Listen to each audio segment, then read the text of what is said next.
வணக்கம் வியூவர்ஸ், இது இளஞ்சி official channel. இதை எல்லோரும் பாருங்கள், லைக் பண்ணுங்கள், சப்ஸ்கிரைப் பண்ணுங்கள், ஃப்ரெண்ட்ஸுக்கு ஷேரும் பண்ணுங்கள்.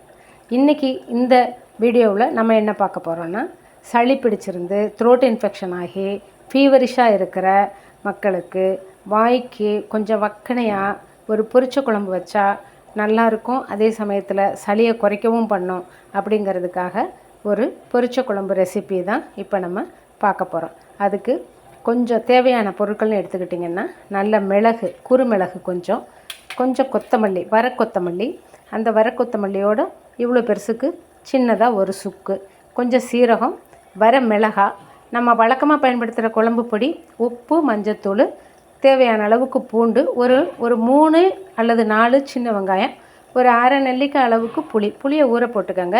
நல்லெண்ணெய் அடுப்பில் வாணலியில் ஊற்றி இந்த சீரகம், வரக்கொத்தமல்லி, மிளகு, வரமிளகா, அப்புறம் இந்த சுக்கு எல்லாத்தையும் இளவருப்பாக வறுத்துட்டு அந்த சூட்டுலேயே வெங்காயத்தையும் போட்டு, பூண்டு பல் ஒரு 5-6 போட்டு, புளியையும் அதிலேயே போட்டு லேசாக வறுத்து எடுத்து ஆற வச்சுக்கிட்டு மிக்சியில் நல்லா மைய அரைச்சி எடுத்துக்கிடலாம்.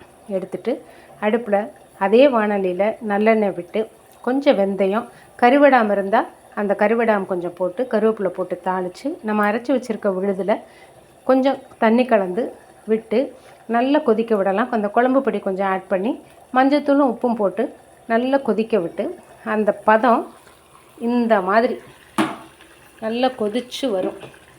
அழகாக கொதித்து இந்த மாதிரி பதத்துக்கு வரும் பொழுது, இந்த மாதிரி கெட்டியாக இருக்கும் பொழுது சுட சுட சாதத்தை வச்சு அதில் ஒரு 2 ஸ்பூன் இந்த பொரிச்ச குழம்பை விட்டு சூடாக பிசைஞ்சு சாப்பிட்டா அந்த சளிக்கு வாய்க்கு அவ்வளவு ருசியாக இருக்கும், பசிக்கு நல்லா கேட்கும், அதே சமயத்தில் அந்த சளியோட தொந்தரவும் குறைஞ்சி நல்ல தூக்கம் வரும்.